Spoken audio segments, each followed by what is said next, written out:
पुढची एक महत्त्वाची बातमी आपण बघणार आहोत। महाबळेश्वरचं वेण्णा लेक हे खरं तर पर्यटकांचं आकर्षण आहे। इथं मोठ्या संख्येने पर्यटक घोडे सफारीचा आनंद लुटत असतात, पण याच घोड्यांच्या विष्ठेमुळे वेण्णा लेकचं पाणी प्रदूषित होत आहे। घोड्यांची ही विष्ठा तलावाच्या पाण्यामध्ये मिसळत असल्याने स्थानिकांना पोटाचे विकार जडलेत। अतिसार, बुरशीजन्य संसर्ग आणि टायफॉइड असे विकार होत असल्याचं गोखले इन्स्टिट्यूटच्या अभ्यासामध्ये निष्पन्न झालेलं आहे।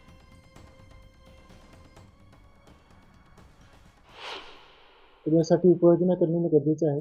त्यासाठी उपाययोजना याप्रमाणे करावं लागेल की तिथले जे स्थानिक लोकप्रतिनिधी आहेत त्याच्यासोबत समन्वय साधून त्याच्यासोबत चर्चा करून, कारण तिथले जे घोडेचालक आहेत त्याचा व्यवसायाचा पण विषय आहे, तर याला काय पद्धतीने रिहॅबिलिटेट करता येते की जवळ काही दूषित ठिकाणी बघून जेणेकरून त्याच्या व्यवसायावर कुठल्याही प्रकारचा परिणाम होणार नाही आणि जे आपला वेण्णा लेक आहे त्यालाही परत स्वस्थ करण्यासाठी आपल्याला काही तंत्रज्ञान वापर करून करावा लागेल। हे दोघे गोष्टीचा विचार करून आम्ही प्रशासन म्हणून पुढचे काही दिवसामध्ये काहीतरी नियोजन करणार आहे। महाबळेश्वरमधल्या पर्यटकांचं आकर्षण असलेला वेण्णा लेक हा प्रदूषणाच्या विळख्यात सापडल्याचं आता दिसतं आहे। या संदर्भातली अधिक माहिती आपण जाणून घेणार आहोत। सचिन जाधव आपले प्रतिनिधी आपल्या सोबत आहेत सध्या। सचिन, घोड्यांच्या वावरामुळे, त्यांच्या विष्ठेमुळे पाणी प्रदूषित होतं या तलावातलं आणि याचा परिणाम स्थानिकांना आजार जडण्यामध्ये होत असल्याचं आता निष्पन्न झाल्याचं समोर येत आहे। सचिन, काय नेमका हा प्रकार आहे? सविस्तर याबद्दल काय सांगताय?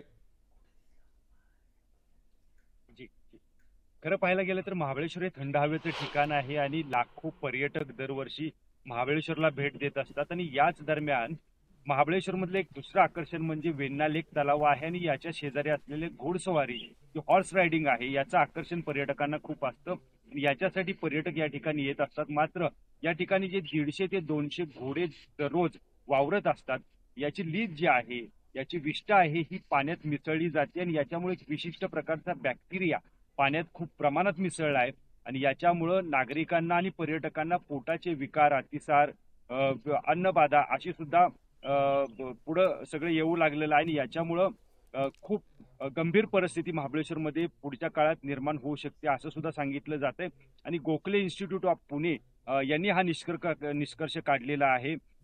यांनी या ठिकाणी येऊन पाहणी केली, पाण्याची पाहणी केली। याच्यामध्ये एक विशिष्ट प्रकारचा विषाणू किंवा बॅक्टेरिया असल्याचं सांगण्यात आलं आणि याच्यामुळं नागरिकांच्या आरोग्यास खूप मोठा धोका आहे आणि याच्यामुळे या ठिकाणची घोडे तात्काळ हटवा, अन्यथा खूप गंभीर परिस्थिती महाबळेश्वरमध्ये निर्माण होईल असं सुद्धा सांगण्यात आलं। मी आता याच ठिकाणी उभा आहे, तुम्हाला इथलं मी छोटं दृश्य दाखवतो।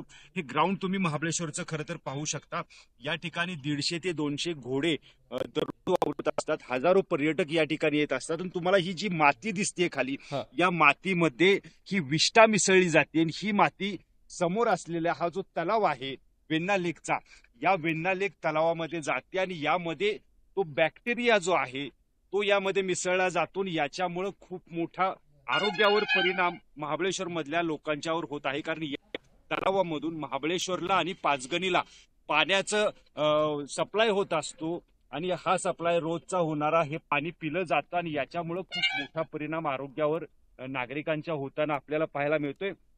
खरं पाहायला गेलं तर आरोग्य जोखीम मूल्यांकन संशोधन प्रकल्प जो आहे हा गोखले इन्स्टिट्यूटने राबवला होता आणि याच्या पाहणीमध्ये, या अभ्यासामध्ये हे सगळं समोर आल्याचं गोखले इन्स्टिट्यूटने सांगितलेलं आहे। यामुळे प्रशासनासमोर आता खूप मोठं आव्हान असेल की या ठिकाणी घोडे जे आहेत ते हटवायचे कसे, कारण स्थानिकांचा विरोध या ठिकाणी पाहायला मिळतोय। बरोबर आहे। आता नेमक्या काय उपाययोजना या संदर्भात केल्या जातात तातडीनं हे देखील पाहणं महत्त्वाचं ठरणार आहे। सचिन, धन्यवाद, आपण ही जी माहिती दिली त्याबद्दल।